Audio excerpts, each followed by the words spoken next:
6. Amém? Tá, a palavra do Eterno diz assim, Hebreus 11, 6, de fato, sem fé é impossível agradar a Deus, porquanto é necessário que aquele que se aproxima de Deus creia que Ele existe e que se torna galardoador dos que o buscam. Agora, o verso 36 a seguir. Verso 36 a seguir, palavra do Senhor diz assim: outros, por sua vez, passaram pela prova de escárnios e açoites, sim, até de algemas e prisões. Foram apedrejados, provados, cerrados pelo meio, mortos a fio de espada, andaram peregrinos vestidos de peles de ovelhas e de cabras, necessitados, afligidos, maltratados, homens dos quais o mundo não era digno, errantes pelos desertos, pelos montes, pelas covas, pelos antros da terra. Ora, todos estes que obtiveram bom testemunho por sua fé, não obtiveram, contudo, a concretização da promessa, por haver Deus provido coisa superior a nosso respeito, para que eles, sem nós, não fossem aperfeiçoados. Diga amém. Agora escute-me cuidadosamente. Eu quero usar como meu tema a expressão do verso 6 que diz: aquele que se aproxima de Deus. Aquele que se aproxima de Deus. Eu me lembro da história de um garoto que estava empinando pipa. Eu não sei quantos aqui tiveram na infância a oportunidade de empinar pipa. Particularmente, o que aconteceu com esse garoto, eu tenho conhecimento. O garoto havia dado linha na pipa, e foi dando linha, e a pipa chegou a desaparecer nas nuvens. As nuvens estavam baixas, e a pipa desapareceu no meio das nuvens. E um homem chegou perto do garoto e disse: menino, o que é que você está fazendo aí? O menino disse: eu estou empinando pipa. E então o homem disse ao garoto: como é que você sabe que a pipa está lá? Não dá para ver. Você não pode ver a pipa.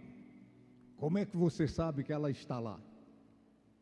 E o garoto respondeu: eu não posso ver a pipa, mas eu posso sentir ela na linha.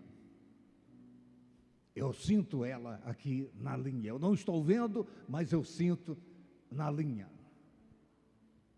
E essa é uma história que tem a ver comigo e com você quando se trata a respeito da fé em Deus. Nós não podemos ver Deus, mas nós podemos senti-lo na linha da fé. Estão compreendendo? Eu tenho pensado muito nisso e tenho compartilhado vez por outra. A crise existencial que muitas pessoas vivem nesse mundo é nada mais, nada menos falta de conexão com Deus. Estão compreendendo?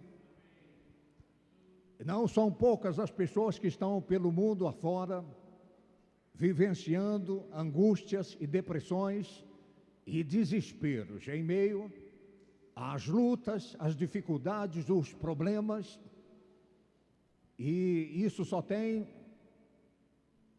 um diagnóstico: é falta de fé viva no Deus vivo. É a fé que dá sentido à vida humana. Eu tenho compartilhado com as pessoas que, vez por outra, alguém se pega questionando: quem sou eu? De onde eu vim? Para onde estou indo? Qual é a razão pela qual eu estou aqui nesse mundo? Qual é o sentido da vida? Estas são perguntas que muitas pessoas fazem. E pessoas de quaisquer condições sociais, quaisquer condições intelectuais, estão se questionando: quem sou eu? De onde eu venho? Para onde estou indo? Qual é o sentido da vida? Por que razão eu estou aqui nesse mundo? Será que a vida é só comer, beber, trabalhar, dormir, acordar e começar tudo outra vez? Qual é o significado? Qual é o sentido da vida? O que é que dá sentido à vida humana? Não é outra coisa senão a fé viva do Deus vivo. É isso que faz com que nós acreditemos que, apesar dos pesares, apesar das crises, das dificuldades, das situações indesejadas, nós temos esperança. Nós temos esperança. Está me ouvindo? Eu não estou falando de esperança que fica esperando. Eu estou falando de uma esperança que vai ao encontro daquilo que se espera. Eu vou dizer de novo, eu não estou falando de esperança que fica esperando. Eu estou falando de esperança que vai ao encontro daquilo que se espera. Diga quem está com você, diga: deixa o Espírito de Deus falar ao seu coração. Eu estava orando e o Espírito Santo colocou esse exemplo para compartilhar com vocês. Onde é que tem uma mãe com um bebê aqui? Faça favor, dá para vir aqui, por gentileza? Ela vai ficar famosa, essa bebezinha. Então repare bem, essa bebê, qual é o nome dela? Maitê. Maitê. A Maitê é um exemplo para você entender que existe uma dimensão da fé em que a pessoa não faz nada para receber o que ela recebe. A pessoa não precisa fazer nada para receber o que ela recebe.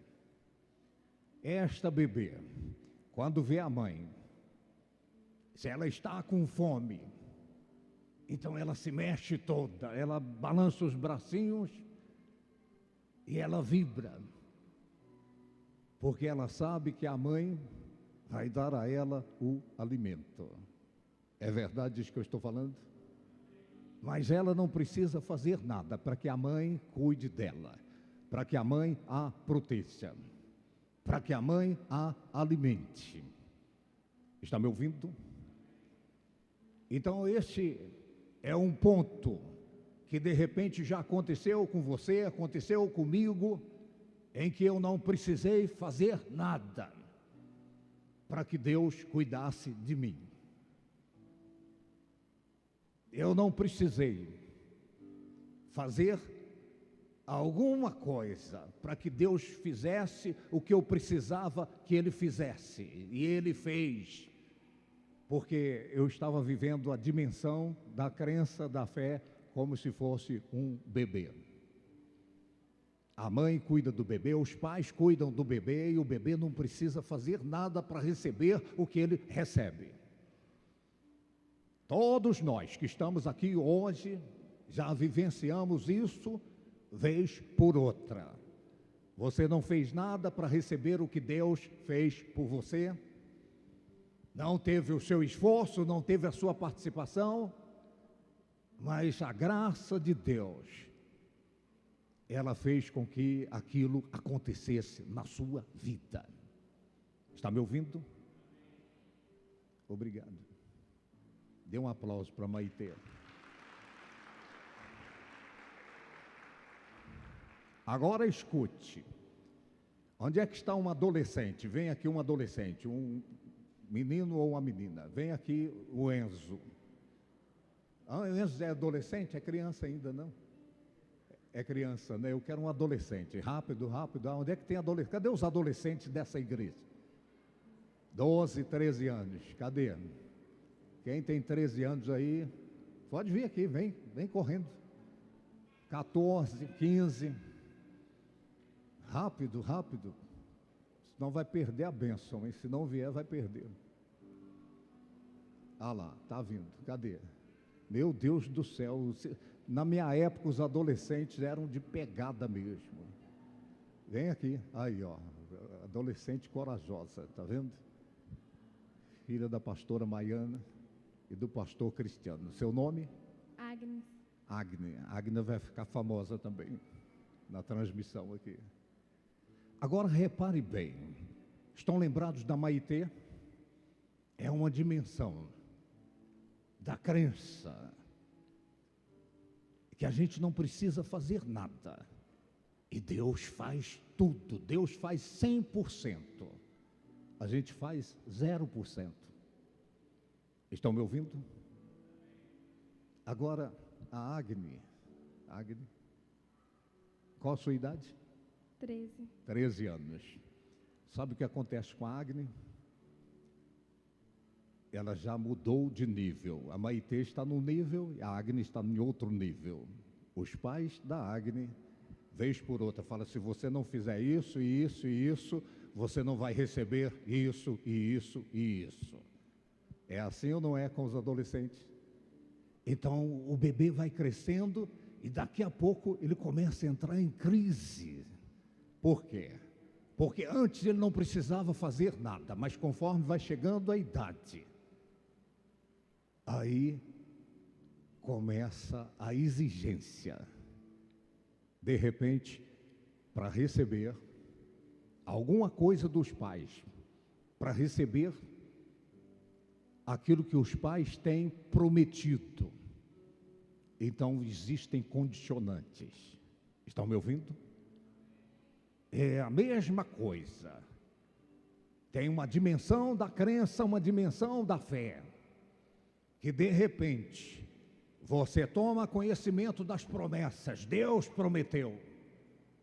Mas, por trás das promessas de Deus existem condicionantes. Estão compreendendo?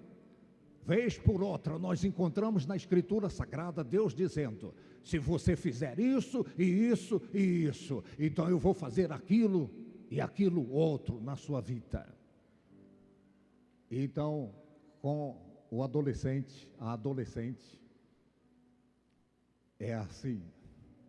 Os pais, vez por outra, dizem: se você não arrumar o seu quarto, você não vai receber mais os benefícios, os favorecimentos que você tem recebido. E outra coisa, isso pode acontecer também com um rigor. Os pais dizem: se você não fizer isso ou aquilo, você vai ficar de castigo. Você vai ser punida. Estão compreendendo? Então é mais ou menos assim em relação a Deus. Chega um momento da nossa espiritualidade, da nossa crença, da nossa fé, que tem as exigências. Deus está pronto para fazer o que Ele tem para fazer na minha vida, na sua vida. Ele prometeu, mas tem condicionantes. Eu coloco vez por outra que 50% do milagre quem faz é a pessoa, e Deus faz os outros 50%. Estão me ouvindo? Eu não sei se você já leu nos evangelhos, Jesus diz para que as pessoas façam alguma coisa para que o milagre aconteça. Vez por outra tem isso.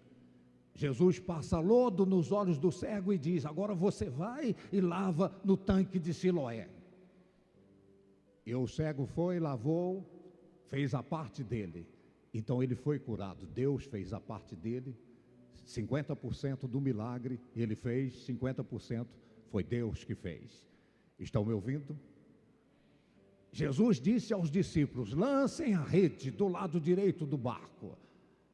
Eles fizeram, obedeceram. Então o milagre da grande pesca, da pesca maravilhosa, aconteceu. Estão compreendendo? A Agni está nessa idade.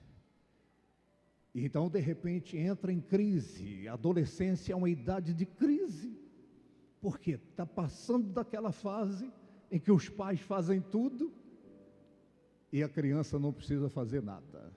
Mas depois começa a chegar num ponto que a crise se estabelece, porque agora eu não recebo mais sem que eu faça alguma coisa que estão me cobrando. Os adolescentes não gostam de serem cobrados. Isso é verdade? Você que tem um adolescente, eles não gostam de responsabilidades. Eles não gostam de terem que fazerem alguma coisa para receberem aquilo que eles receberam a vida toda. Diga quem está ao seu lado, diga: deixa o Espírito de Deus falar ao seu coração. Obrigado, Agni, dê um aplauso a ela. Agora vem aqui um pai. Vem aqui o pai. O pai, esse pai aí. É pai, também. Vem aqui. Aqui. Aqui é o pastor Cristiano. Então repare bem, tem a dimensão do bebê. O bebê não precisa fazer nada para receber o que precisa receber. Os pais fazem tudo e o bebê não tem que fazer nada. Aí chega uma idade em que começam as exigências. Tem que se fazer alguma coisa para receber aquilo que precisa receber. Agora aqui está um pai. Os que são pais vão entender o que eu vou dizer agora. Quando você se torna pai, então você perde os privilégios. E você só tem agora responsabilidades com os seus filhos. Eu vou dizer de novo, você não tem mais privilégios. Tudo que você faz agora não é pensando em você. Não é para você. Não é para o seu futuro. O que você faz depois que você é pai é pensando nos seus filhos. É para o futuro dos seus filhos. Estão compreendendo? Então, o bebê, 100% de direitos, nenhuma responsabilidade. Adolescente ou outra idade, já tem que direitos. Para ter direito precisa ter responsabilidades. Mas só que quando chega a ser pai, o pai abre mão dos seus direitos. Às vezes ele quer ter alguma coisa, quer possuir alguma coisa, é um sonho, é um plano. Então ele abre mão dos seus sonhos, dos seus planos, para realizar o sonho dos filhos. Quantos entendem o que eu estou falando? Então é sobre isso que eu quero que você entenda no ponto número 1 da minha mensagem. Quando você é um novo convertido, nova convertida, e vocês sabem do que eu estou falando, porque vocês viveram essas experiências. As bênçãos de Deus vinham, e você não tinha que fazer nada, Deus fazia 100%. Mas conforme vai vindo o conhecimento, a revelação, então começam as exigências. Você tem que fazer algo para que Deus faça o que você precisa que Ele faça. Só que você precisa chegar ao nível da maturidade na sua vida espiritual, em que você está na presença de Deus, você está na igreja, não mais para ter direitos, mas para ter responsabilidade sobre os filhos de Deus. Tem alguém aí? Eu vou dizer de novo, tem que chegar o momento da sua espiritualidade, ou seu crescimento espiritual tem que chegar ao nível da maturidade, em que você não está mais na presença de Deus, não está mais na comunidade da fé, na igreja, para ter direitos, para ter privilégios. Mas você está para assumir responsabilidades, para ser canal da graça de Deus, para ser um instrumento nas mãos do Todo-Poderoso, para que pessoas sejam assistidas, sejam acudidas, sejam abençoadas, para que pessoas cresçam, assim como você cresceu na vida espiritual. Eu coloquei, e de modo claro, e eu vou dividir isso com vocês: culto, o crente ruim, ele está buscando culto bom, está buscando igreja boa. Quando você vê uma pessoa buscando igreja boa para congregar, é porque é um crente ruim. Porque o crente bom, o crente maduro, o crente espiritual, ele está buscando uma igreja ruim para essa igreja ficar boa. Ele está buscando uma igreja ruim para ajudar essa igreja a ficar boa, para a glória de Deus. Então, quando você vê alguém, um homem, uma mulher de Deus, procurando uma igreja boa, a igreja dos holofotes, a igreja da pompa, é crente ruim, é casca, porque o crente que atingiu a estatura da maturidade, que cresceu, ele vai procurar uma igreja ruim para fazer essa igreja ficar boa, porque agora ele não está em busca de privilégios, ele não está em busca de direitos, ele não está em busca de reconhecimento, mas ele está em busca de responsabilidades. Estão compreendendo? Pela graça de Deus, eu estou à frente desse ministério. Eu não estou buscando direitos, eu não estou buscando privilégios, eu estou sempre buscando responsabilidades, eu estou sempre buscando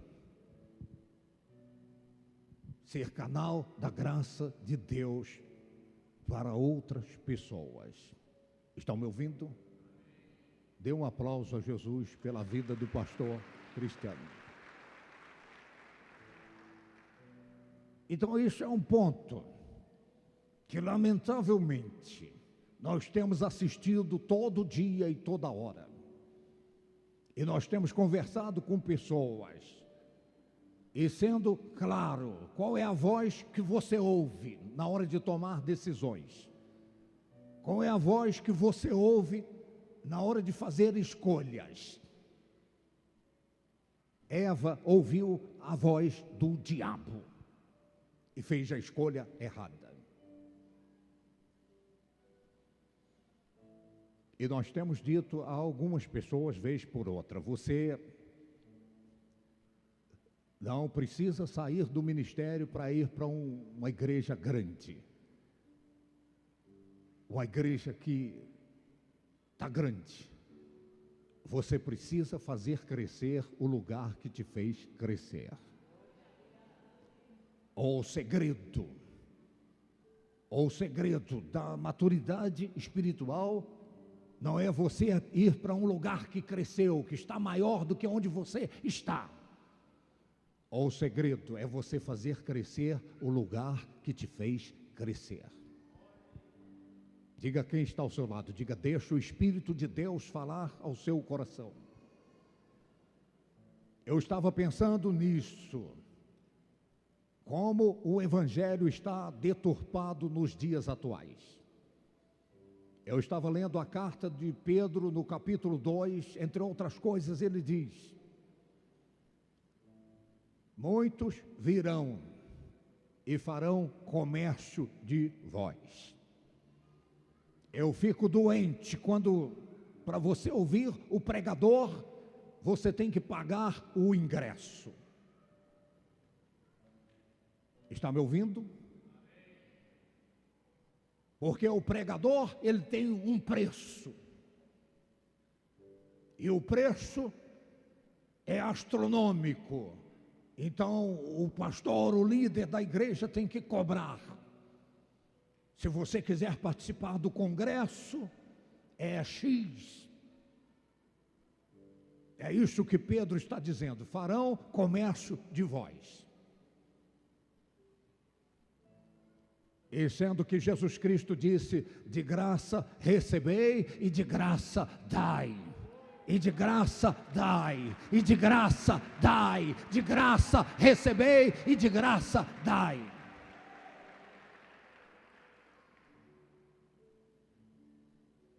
É duro, porque o pregador, a pregadora renomada, o renomado, eles vão estar e você tem que pagar. Eu fico pensando, se o renomado que fosse estar lá fosse Jesus Cristo, quanto seria então? Se Jesus Cristo fosse o pregador daquele congresso, qual seria o valor?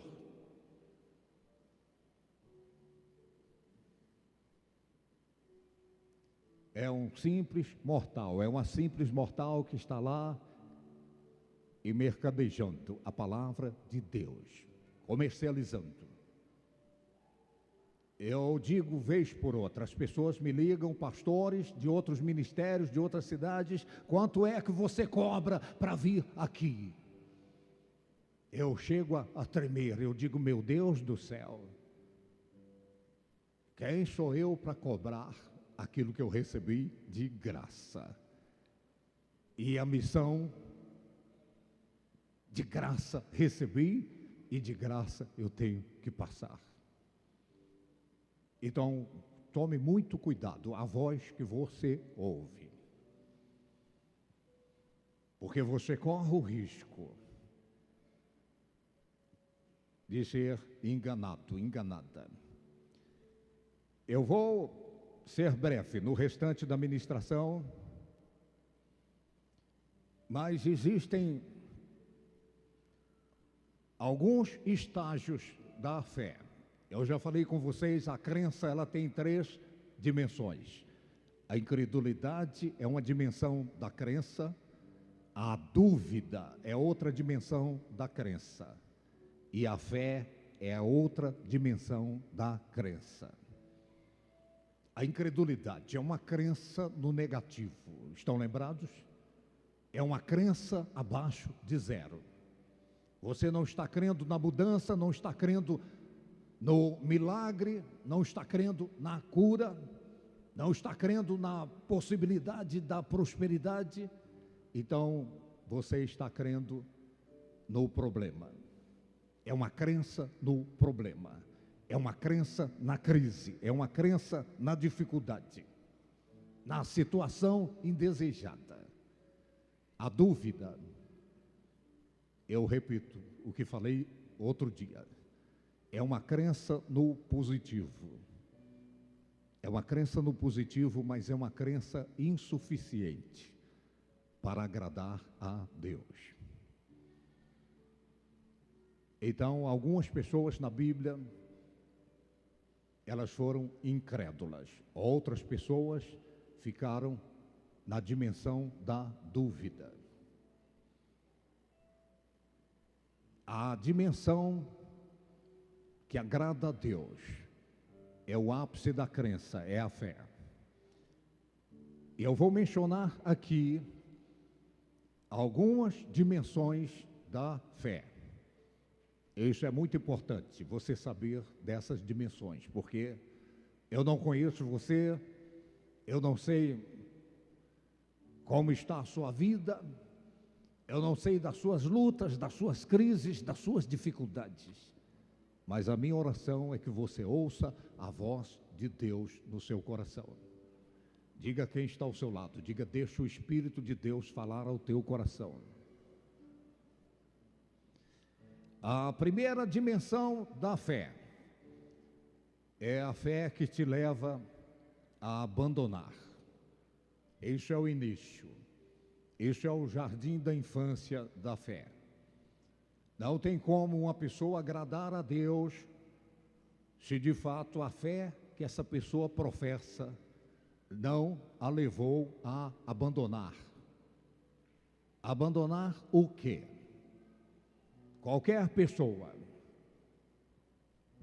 para agradar a Deus com a sua fé, ela vai ter que abandonar algumas coisas.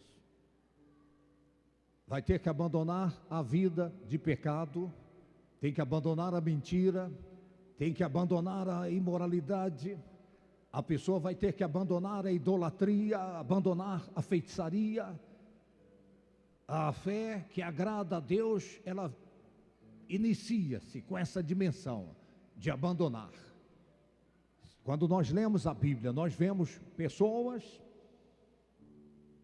que ouviram a voz de Deus, o chamado de Deus, e nós vimos essas pessoas abandonarem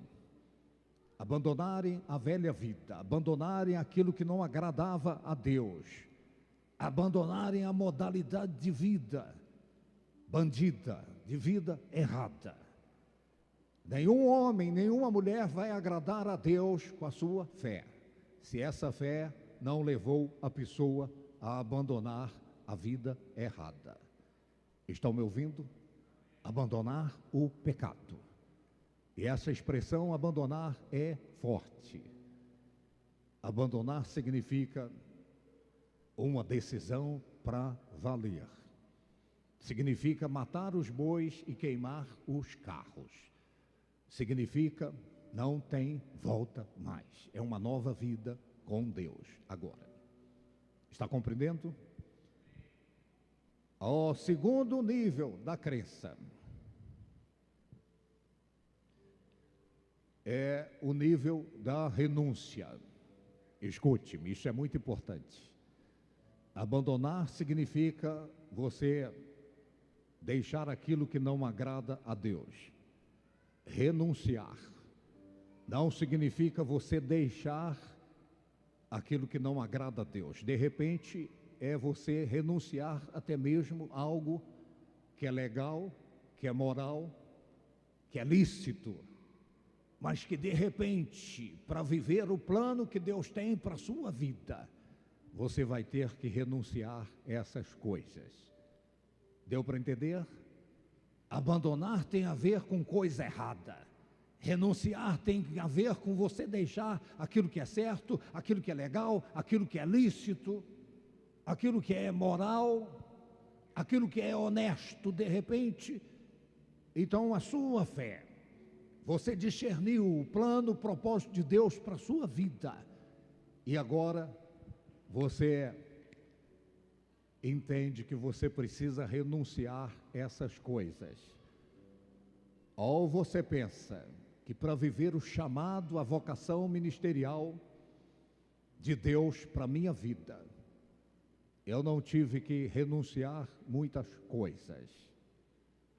Está compreendendo o que eu estou falando? Eu já falei com vocês, eu tinha um plano pessoal, um sonho pessoal, eu queria ser médico. Eu estava prestando o vestibular, mas então chegou o momento, a minha fé já havia me levado a abandonar as coisas erradas, abandonar aquilo que não agradava a Deus, mas agora eu fui para o outro nível, o nível de ter que renunciar. E sabe o que é que Jesus Cristo diz sobre renunciar? Ele diz, isso em se tratando de propósito específico de Deus, ele diz, aquele que não deixar pai, mãe, irmãos, campos, fazendas, por amor de mim, não é digno de mim. O que é que tem a ver o pai, a mãe, campos, fazendas? Está me ouvindo? mas é um ponto da espiritualidade, um ponto da fé, que tem tudo a ver num dado momento da vida espiritual de todos nós. Tem momentos na vida da gente que nós temos que ter disposição, fé, para renunciar. Alguém disse que se conhece o calibre da fé de uma pessoa quando você vê o que a pessoa teve que renunciar para viver o plano de Deus para a vida dela. Aí você fala, meu Deus do céu. Compreende isso? Abandonar é uma coisa, abandonar é coisa errada, renunciar é coisa certa, mas que de repente vai atrapalhar você na sua linha direta com Deus. Vai ter interferência de repente. Está me ouvindo? A outra dimensão da fé é a dimensão de suportar. Erga sua cabeça, olhe para mim e escute. Eu já vivi isso e eu falo sem medo de errar. Os que estão aqui também já vivenciaram isso. A sua fé, ela te levou a suportar. Suportar crises, suportar dificuldades, se não fosse a sua fé. Estão lembrados? Se não fosse a linha direta com Deus, você não teria suportado tudo que você já suportou na sua vida. Então essa é uma dimensão da fé. Você suporta. Você resiste. E você resiste ao extremo. E o que é que faz uma pessoa resistir à dificuldade, à crise, à situação indesejada, o problema? É a fé. Está me ouvindo? O problema está lá, a crise está lá, a situação indesejada está lá. Mas a pessoa também está lá, suportando. Por causa da fé viva no Deus vivo que ela tem. Você pode dizer amém por isso? Isso eu falo sem medo de errar. Já aconteceu comigo N vezes. E já aconteceu com todos vocês que estão aqui. Você suportou. Por causa da sua fé. Se não fosse a sua fé, você não teria suportado o que você suportou. É verdade o que eu estou falando? Agora, outra dimensão da fé, a quarta dimensão da fé, é a dimensão da fé que te leva a superar. Se tem problemas, se tem crises, se tem situações indesejadas que a gente suporta e suporta ao extremo. Por outro lado, tem momentos na vida da gente que a gente supera. A gente conquista, a gente dá a volta por cima. Estão compreendendo? Essa é uma outra dimensão da fé. Então, se por um lado você suportou muita coisa, se não fosse a sua fé, você não teria suportado. Por outro lado, por causa da sua linha direta com Deus, a sua conexão com Deus, você superou. Você deu a volta por cima em muitas situações da sua vida. Em muitos momentos de crises e dificuldades, você caiu, de repente, mas você sacudiu a poeira e deu a volta por cima por causa da sua conexão com Deus, a sua fé viva no Deus vivo. Essa é uma dimensão da fé, que de repente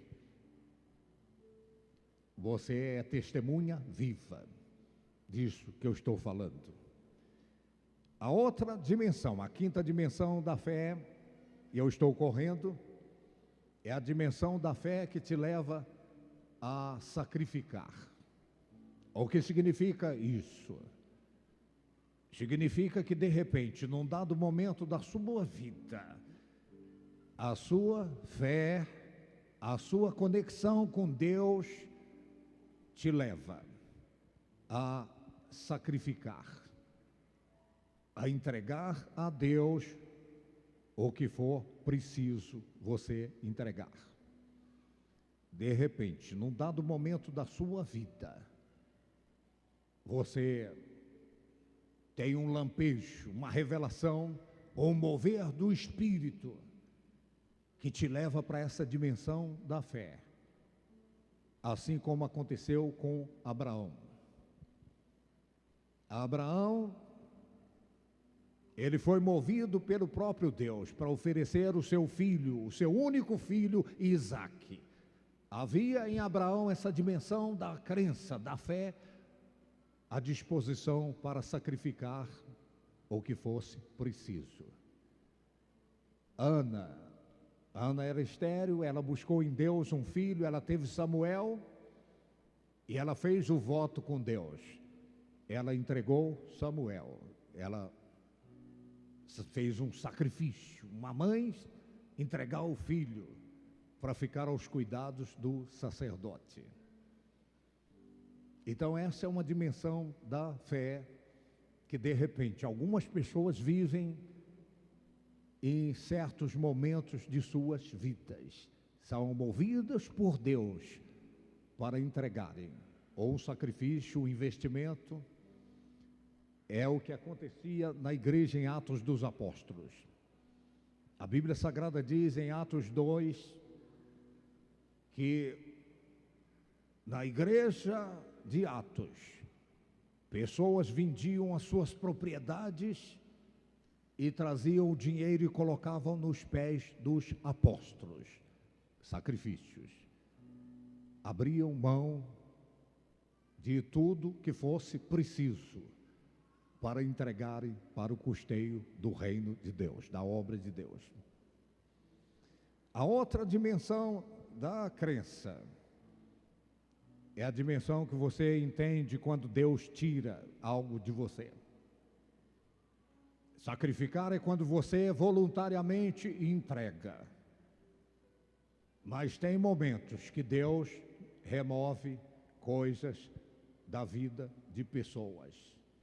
Estão me ouvindo? É o próprio Deus que começa a remover coisas. De repente remove pessoas, de repente remove valores materiais, tira o emprego da pessoa e você fala, isso é o diabo. Não, é Deus. Na maioria das vezes é Deus que está tirando. Você é um homem de Deus, é uma mulher de Deus, você está em linha direta com Deus e de repente Deus, para que você viva o propósito dele, ele começa a tirar da sua vida. Estão lembrados da árvore? A árvore, para que ela produza fruto em abundância, ela precisa ser podada. Estão lembrados? Jesus disse, para que a árvore produza fruto em abundância, ela precisa ser podada. Então, às vezes é assim que Deus faz comigo, Deus faz com você. Ele começa a remover galhos, remover folhas. É porque Deus é mau? É porque Deus quer o seu sofrimento? Não. É porque Ele tem coisa melhor. É para que você produza mais do que você está produzindo. Eu olho para trás na minha história e eu identifico momentos em que Deus foi podando, foi tirando. E no momento a gente não entende, a gente fica irado, indignado, e a gente fala, por que, Senhor? Por que eu... E a gente às vezes pensa que é o diabo. Às vezes Deus permite o diabo fazer e Ele permite para que o propósito dele seja consolidado. A poda. Tem gente aqui hoje à noite que Deus está podando. Deus está tirando coisa de você, mas é para aumentar o vigor.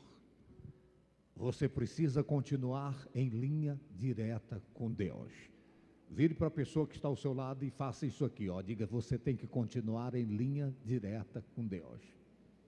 Você não está vendo Deus, mas você sabe lá no íntimo, coisas estão sendo removidas da sua vida, pessoas estão sendo removidas da sua vida. Mas você sabe que Deus está lá, que Deus está no controle, que Deus é soberano sobre todas as coisas. Você pode dizer amém por isso? Ele está no controle, Ele é soberano. Então é preciso fé para aceitar. É preciso fé para aceitar a poda, para aceitar Deus removendo. Se Deus remove alguma coisa, é porque Ele tem coisa melhor para o lugar dessa coisa que Ele removeu.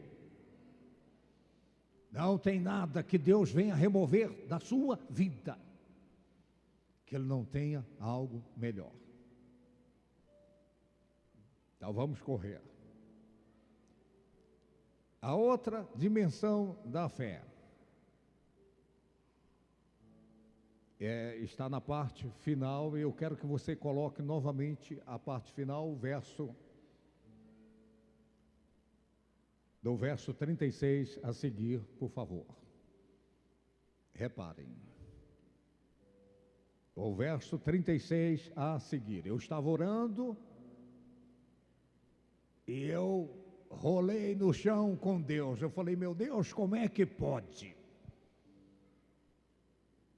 Esse é o capítulo dos heróis da fé. E o Senhor está me dizendo de heróis da fé que não conquistaram nada, que morreram sem conquistar. E o texto sagrado diz do verso 36 a seguir: outros, por sua vez, passaram pela prova de escárnios e açoites, sim, até de algemas e prisões, foram apedrejados, provados, cerrados pelo meio, mortos a fio de espada, andaram peregrinos, vestidos de peles de ovelhas e de cabras, necessitados, afligidos, maltratados, homens dos quais o mundo não era digno. Os homens disseram: esses homens não são dignos de continuarem vivos, mas Deus está dizendo: o mundo é que não é digno desses homens continuarem vivendo nele. É o contrário. Não são esses homens que não são dignos, é o mundo que não é digno da presença desses homens. E o texto continua dizendo: errantes pelos desertos, pelos montes, pelas covas, pelos antros da terra. Verso 39. Ora, todos estes que obtiveram bom testemunho por sua fé, não obtiveram, contudo, a concretização da promessa, por haver Deus provido coisa superior a nosso respeito, para que eles, sem nós, não fossem aperfeiçoados. Esse livro diz: Deus não é homem para que minta, e nem é filho do homem para que se arrependa. E eu tenho pregado isso: se Deus prometeu, Ele fará. Porque é o caráter de Deus que está em questão em cada uma das suas promessas. Mas eu disse a Deus, ó Deus, como é que esses homens creram nas promessas? E eles não receberam as promessas, e eles são heróis da fé. Como pode um herói da fé, que creu na promessa e não viu a promessa se cumprir na sua vida? Eu tive muitas situações na minha vida que eu me agarrei à promessa de Deus. Eu orei a promessa, Eu declarei a promessa. Eu criei de todo o meu coração, de toda a minha alma e de todo o meu entendimento. E eu não vi a promessa se cumprir. Estão compreendendo? O que é que a Bíblia Sagrada está dizendo? Esses homens creram, mas tudo que eles creram, eles tiveram o contrário: o sofrimento, a aflição, a perseguição, o tormento. Mas agradaram a Deus, porque eles continuaram, mesmo não vendo a promessa se cumprir, eles continuaram em conexão, em linha direta com Deus. Morreram sem ver a promessa se cumprir, mas em conexão com Deus. Não retrocederam, não sucumbiram, não chutaram o balde, não entregaram os betes, não jogaram a toalha, permaneceram firmes na fé. Agora erga a sua cabeça, olhe para mim que eu vou terminar. Esse Deus prometeu e não cumpriu na vida deles. Então Deus colocou em questão o seu caráter. É isso? Eu questionei isso com Deus. Eu disse: ó Deus, me explique isso.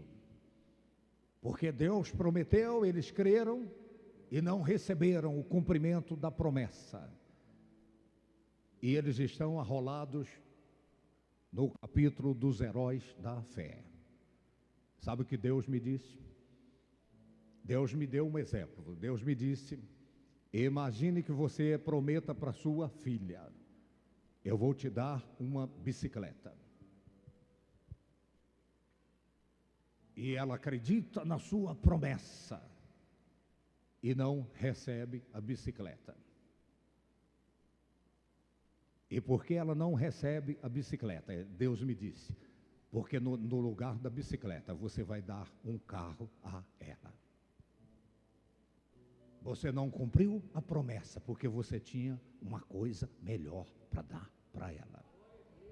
Não significa que você é mentiroso, que você é mau caráter. Significa que você tem uma coisa melhor para dar a ela. Então eu disse a Deus, ó Deus, eles morreram sem ver o carro zero. Então Deus me disse: nem olhos viram, nem ouvidos ouviram, nem penetrou no coração humano o que Deus tem preparado para aqueles que estão em linha direta com Ele. Em linha direta com Ele. Deus me disse: esses homens que permaneceram em conexão com Deus, não retrocederam na fé, não receberam a bicicleta. É porque tem uma limusine lá em cima, esperando eles. Estão compreendendo? Tem uma carruagem de glória esperando eles. Então eu disse: glória a Deus. Porque por um momento eu pensei que Deus tivesse falhado no seu caráter por causa da promessa que não se cumpriu. Mas o texto sagrado está dizendo é porque Deus tinha coisas maiores e melhores. E por que é que eu trouxe essa mensagem hoje? Você está aqui hoje, tem muitas promessas que você se agarrou a elas e você não viu se cumprir na sua vida. Isso acontece comigo todo dia e toda hora. Então o Espírito Santo me coloca, Ele coloca em meu coração, Ele diz: é porque tem coisas melhores e maiores reservadas para você. Dê mais um aplauso ao Senhor. O que é que você pensa a respeito de João Batista? E João Batista teve o seu ministério tão bem sucedido, que quem contou o testemunho acerca dele foi o próprio Senhor Jesus. Jesus Cristo disse: dos nascidos de mulher, ninguém foi maior do que João Batista. Agora, como ele morreu? Decapitado, a sua cabeça colocada numa bandeja. Então, aquilo que aos olhos humanos poderia ser derrota, uma conclusão de que não vale a pena servir a Deus, não vale a pena crer em Deus. Nós chegamos à conclusão, à luz desse texto, Deus tinha coisas maiores e melhores para João Batista. E as coisas maiores e melhores que Deus tem reservado para mim e para você, elas não se comparam a nada nesse mundo. A glória desse mundo, o melhor desse mundo é nada diante da glória que Deus tem preparado para mim e para você. Diga quem está ao seu lado, diga, deixa o Espírito de Deus falar ao seu coração. Fique em pé, em nome do Senhor Jesus. A parte final da minha ministração é essa, o tema, aquele que se aproxima de Deus. Olhe para mim e escute. Deus é onipresente. Significa que Ele está presente em todos os lugares. Então, quando a Bíblia Sagrada diz aquele que se aproxima de Deus, não está falando de uma aproximação geográfica. Está me ouvindo? Porque a aproximação geográfica não faz a pessoa melhor, porque ela está perto de Deus, geograficamente. Olha aqui para mim e escute. Ninguém esteve mais perto de Deus do que Lúcifer, perto geograficamente. Mas, no entanto, estar perto geograficamente de Deus não fez de Lúcifer uma pessoa melhor, um ser melhor. Estão me ouvindo? Então a Bíblia não está falando de estar perto de Deus, se aproximar de Deus geograficamente. Estão lembrados de Judas? Judas esteve perto de Jesus o tempo todo. Jesus é Deus. E o fato de estar perto de Deus geograficamente não fez de Judas uma pessoa melhor. Pelo contrário, ele foi piorando e piorando e piorando. Quando a Bíblia Sagrada diz aquele que se aproxima de Deus, repito, não se trata de estar geograficamente próximo, mas se trata da natureza de Deus. É você se aproximar de Deus em relação à natureza de Deus. É você se tornar um com Deus. Está me ouvindo? E o mais perto que uma pessoa pode se tornar de Deus foi providenciado por Jesus Cristo na cruz do Calvário. Porque a morte dele, o sacrifício dele possibilitou ficarmos tão próximos de Deus que Deus está dentro de nós. Esse é o mais perto, é Deus dentro de cada um de nós através do Espírito Santo. E é o Espírito Santo que vai nos tornando cada vez mais parecidos com Deus em relação à natureza. Lembra que eu disse no início? Chega um momento da nossa espiritualidade, do nosso crescimento espiritual, que a gente não está mais para ter direitos, para ter privilégios, mas para ter responsabilidades, porque nós nos tornamos parecidos com Deus. Nós somos um com Deus. O plano de Deus agora é meu plano, o projeto de Deus agora é meu projeto. Agora eu não tenho mais eu. É isso que João Batista disse: importa que ele cresça e que eu diminua. Se aproximar de Deus é você ir diminuindo e Deus crescendo em você. Aí você vai ficando cada vez mais parecido com Ele, cada vez mais interessado naquilo que Ele está interessado, cada vez mais fazendo aquilo que Deus quer que você faça, porque você está se aproximando daquilo que Deus é e não se aproximando de onde Deus está. Nós vamos ter a Santa Ceia agora. Eu vou pedir que eles preparem os elementos da ceia. Depois, nós temos algumas pessoas para serem consagradas ao ministério. Pode trazer os elementos. Eu vou dizer a vocês, quem é que deve participar da ceia? Em nosso ministério, nós não determinamos, você participa, você não. A Bíblia Sagrada é clara, ela diz, examine-se a pessoa a si mesma. É o autoexame, é você e Deus. É você que sabe se a sua decisão é para valer ou não. Se você decidiu abandonar de uma vez por todas aquilo que não agrada a Deus, se você decidiu renunciar aquilo que é preciso, se você está decidida a viver para Deus, a estar em linha direta com Deus, em conexão com Ele, então você deve participar da ceia.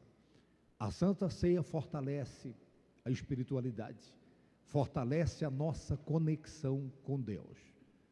Amém? Nós vamos ter uma canção, eles vão passar os elementos, não coma ainda e não beba ainda. Nós vamos fazer isso juntos, em nome do Senhor Jesus. Pegue os elementos, não coma, não beba. Daqui a pouco nós vamos participar, unidos na mesma fé, no mesmo Espírito.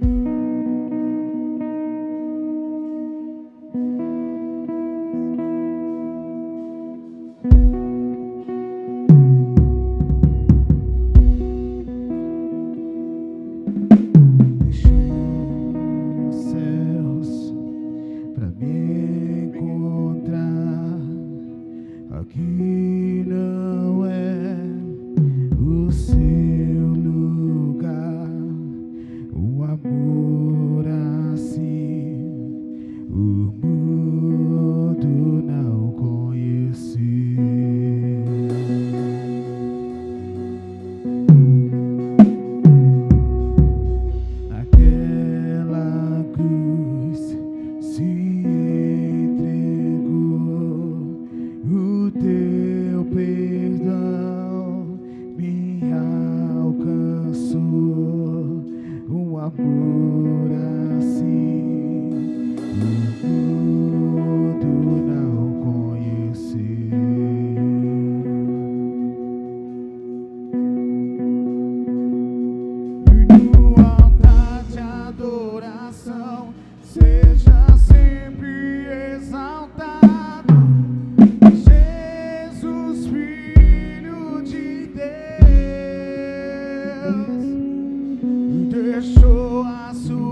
elementos para o céu, os olhos fechados. A palavra do Eterno diz que o Senhor Jesus, na noite em que foi traído, tomou o pão e, tendo dado graças, o partiu e disse: isso é o meu corpo que é partido por vós, fazei isto em memória de mim. Semelhante modo tomou também o cálice, dizendo: este cálice é a nova aliança no meu sangue. Fazei isto todas as vezes que o beberdes em memória de mim.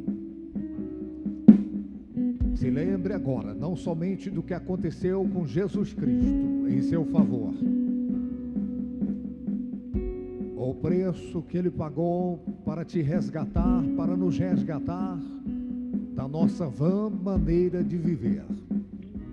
Mas se lembre também da vida que você tinha antes dele. A vida errada, a vida de pecado, a vida que não agradava a Deus. E por causa do preço que foi pago na cruz, o sangue que foi derramado, a sua vida mudou. E mudou para melhor. E agora você tem esperança. E agora você tem a certeza inabalável que você está em conexão com Deus, em linha direta com Ele. E haja o que houver, venha o que vier, você vai continuar conectado com Ele, em linha direta com Ele, na certeza que Ele tem o melhor para a sua vida. Coma do pão com fé, se lembrando do Calvário.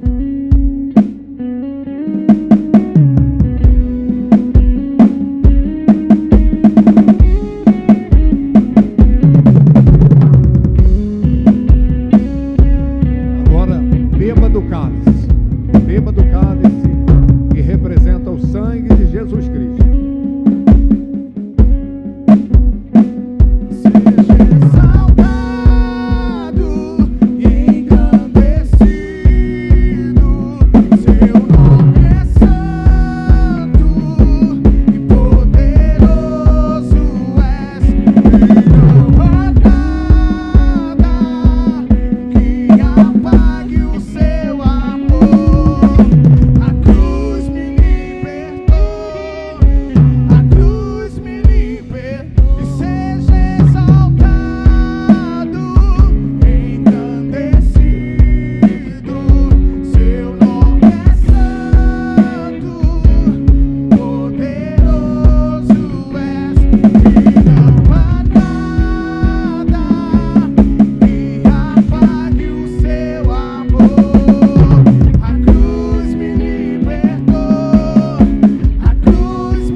Levante as mãos aos céus e diga a Deus, ó Deus, eu creio nas tuas promessas. Eu creio que o Senhor tem o melhor para a minha vida. E eu creio que a tua mão está estendida para me abençoar, para abençoar a minha casa, a minha família. Diga, ó Deus, remova do meu organismo a enfermidade. Remova as maldições da minha vida. Maldições hereditárias, maldições mandadas, maldições invocadas, maldições que vieram por conta de desobediência. Digo, ó Deus, eu tomo posse da minha bênção, do meu milagre, da minha vitória. Em nome de Jesus Cristo Nazareno, eu creio, o Senhor tem o melhor para a minha vida. E eu tomo posse, eu recebo, em nome de Jesus. Dê um aplauso bem forte a Ele. Glória a Deus. Amém. Agora, as pessoas que serão consagradas, venham aqui na frente as pessoas que foram devidamente preparadas pelos pastores locais para a consagração. Venham aqui, por favor. Nós teremos aqui, cadê os bispos, pastores, para estarem aqui juntos, para a gente estar orando nessa consagração.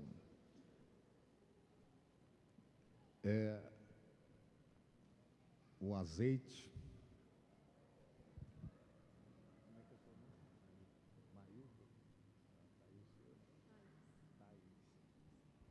Tá, aqui está o Mailton e a Thaís,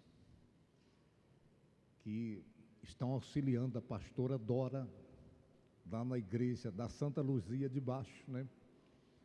E a pastora Dora já os experimentou ali e os referendou para que sejam consagrados ao ministério pastoral, para estarem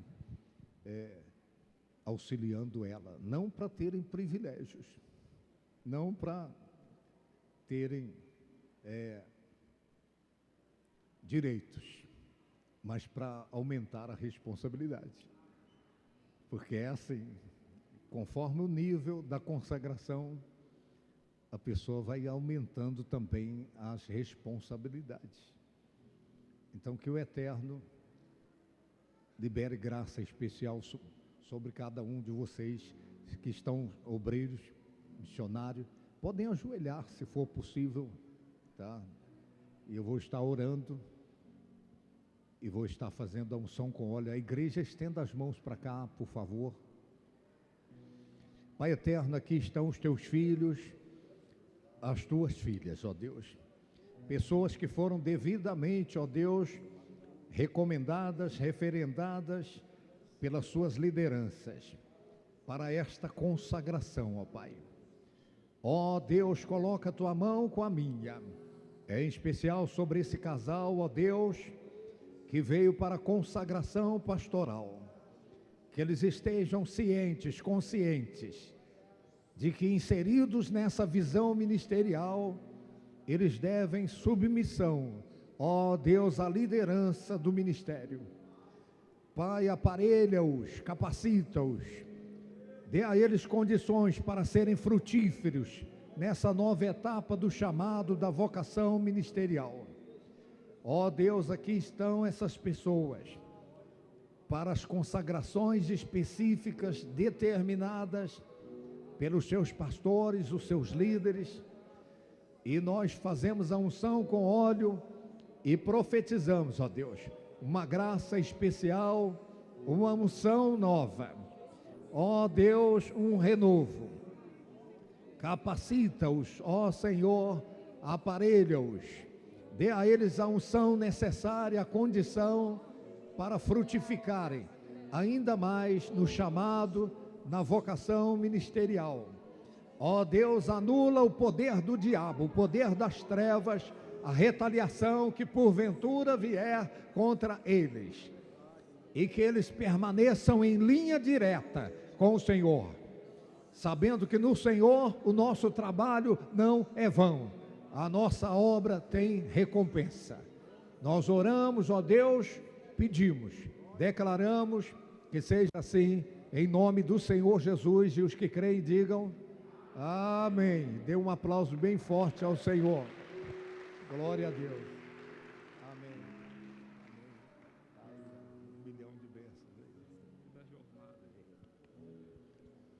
Gente, nós vamos para a oração final. Quero lembrar que amanhã de manhã, nas igrejas locais, tem a reunião Bom Dia Espírito Santo. É a reunião mais importante da semana.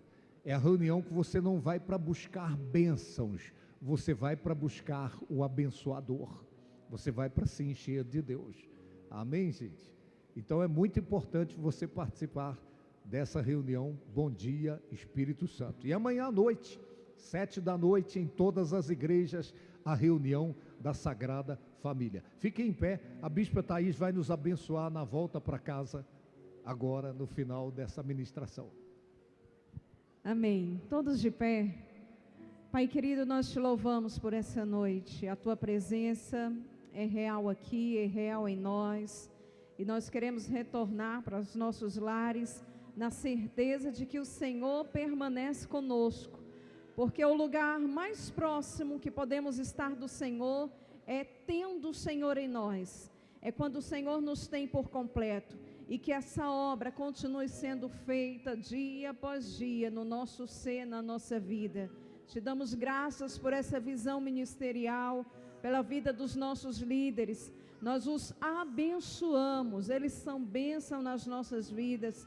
E clamamos para que o Senhor continue também, meu Deus, capacitando, cuidando, sustentando, direcionando eles no propósito do Senhor nessa terra. Que cada um aqui, meu Deus, tenha a bênção do Senhor, em nome do Senhor Jesus. Você que crê, diz amém. O Espírito Santo te acompanhe, vão todos em paz, em nome de Jesus.